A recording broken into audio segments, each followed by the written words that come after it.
What is up, guys? We are back. I'm a little late to the Ableton update.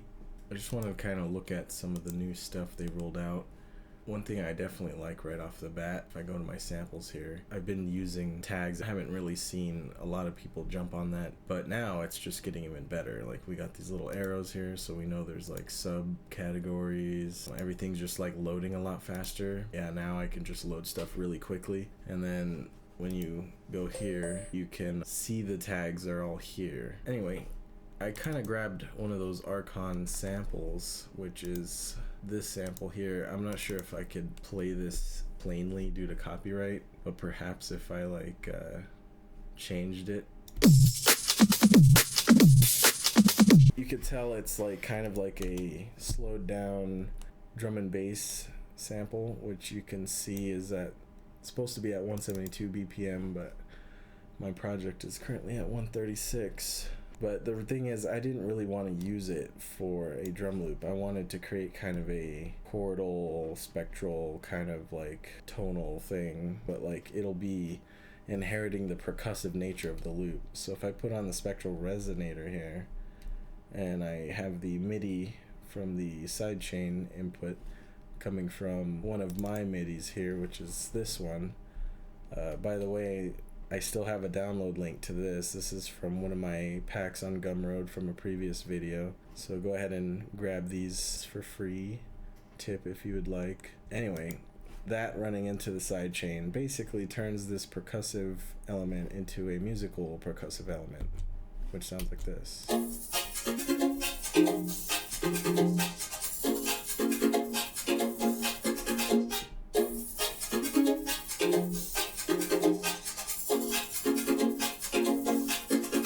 We can also get endless variations of that by like chopping up the sample beforehand, but since I don't want to spend way too much time doing that on the recording, I'm gonna go ahead and just grab a third-party plugin here called Shaperbox from Cable Guys.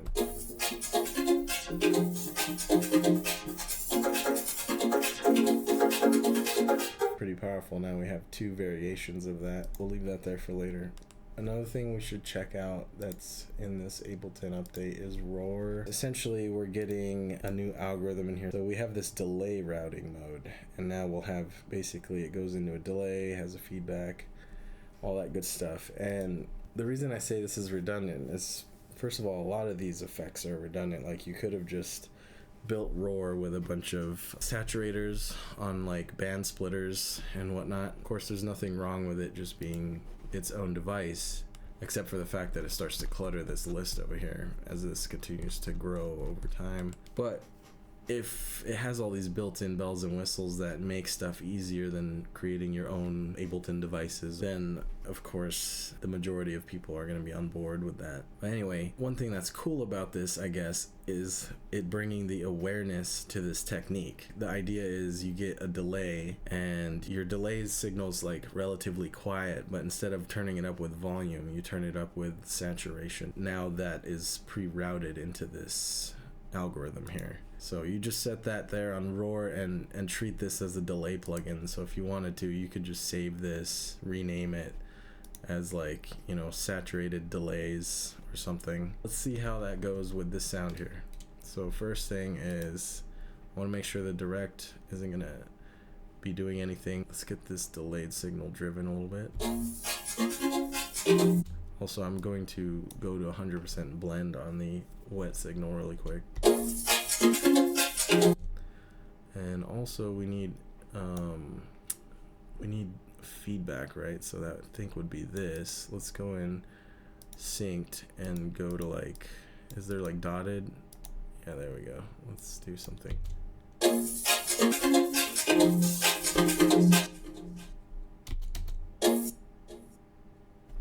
Okay, so as you can tell, the even if I turn this up, the delays are getting very, very quiet as they progress through the feedback loop. Now let's begin saturating. Okay, I don't like that type, so let's try some other algorithms, perhaps tube here.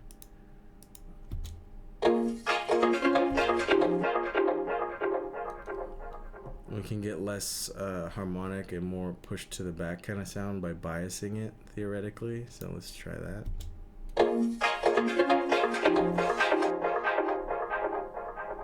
Yeah, that's perfect. Now we can actually turn the feedback down again.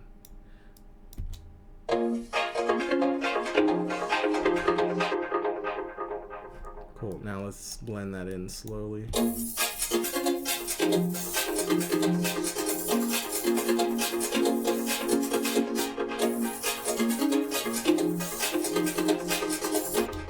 Cool.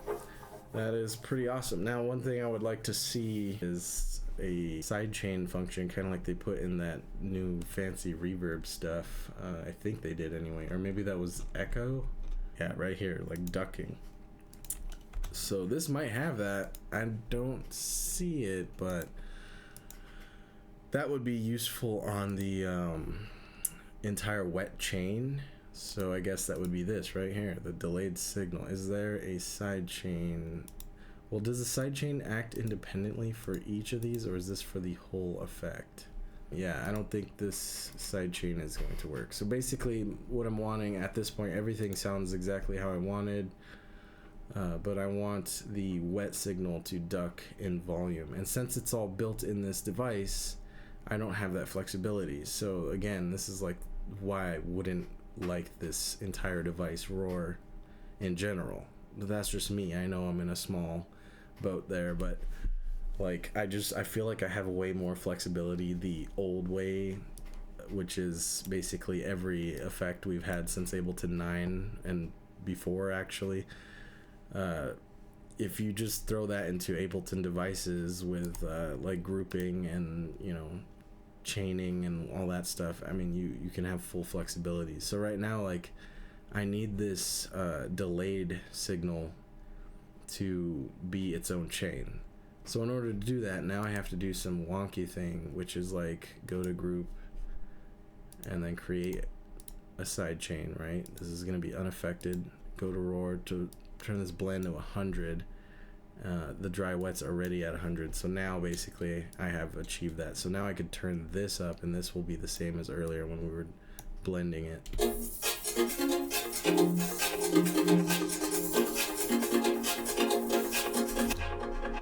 Cool. So let's get ourselves an envelope follower.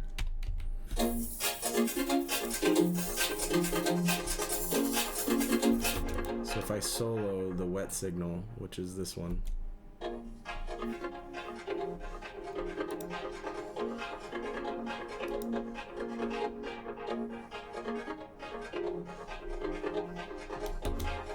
you can hear the ducking, and then we can increase that with the gain here.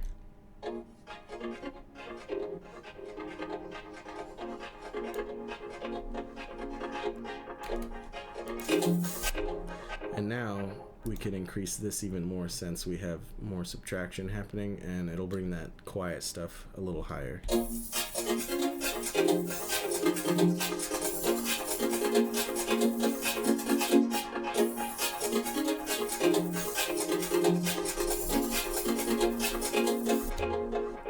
So here's without all of that.